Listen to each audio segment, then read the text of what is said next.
Hey, this is Johan, and I'm from C3 Worldwide. I'm the sales guy for Capita, Coal, and Union, and I'm going to give you a little clinic on the Charlie Slasher.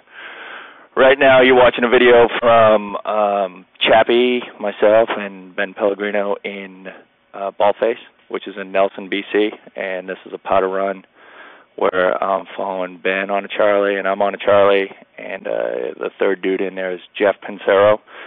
He's the owner of this lodge. It's insane. We sold everything in our basements to get up here on eBay. It was about $2,000 for 4 days, and super worth it. Anyway, Charlie Slasher, no friends on powder days. It's a powder board that it's the first powder board that Capita built, and we kind of were tired of what we saw out there for powder boards. The majority of guys want you on a fish-like shape or something that's a real small tail, and they want you to size down.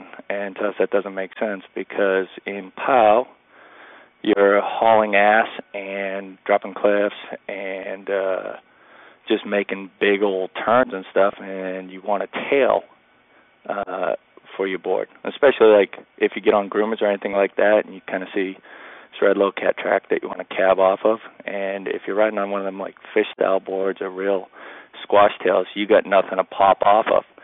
So that was the first thing, is to have a tail. Number two was to ride a board about the same size that you ride or maybe a little bigger.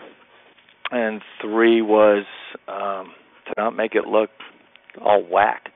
You see all these hippie-style powder boards, and they got these goofy-ass, like dick-shaped tips. They look stupid. I mean, how stoked do you get to ride the stuff that you look forward to all season on a dick-shaped board? So we wanted to make a powder board look like a snowboard and ride effortlessly in POW.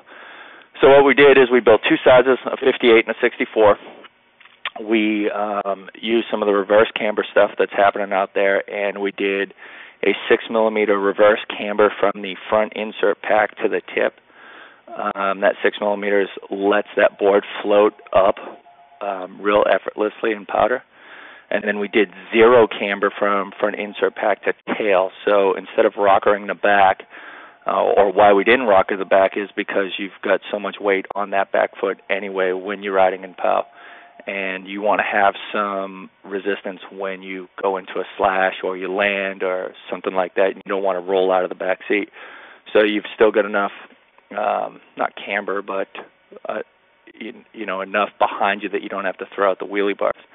And then on top of that, we tapered the board or made the tail end 20mm smaller than the front, so that automatically sinks it.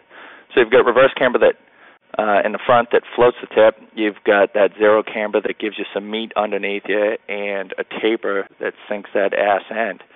And then instead of putting like tree-inspired or surfing graphics, I mean, I'm not surfing, I'm snowboarding. So we put these rad Charlie Slasher graphics, shit that you look down and you go, man, freaking stoked. I want to go get some. And off we went with it.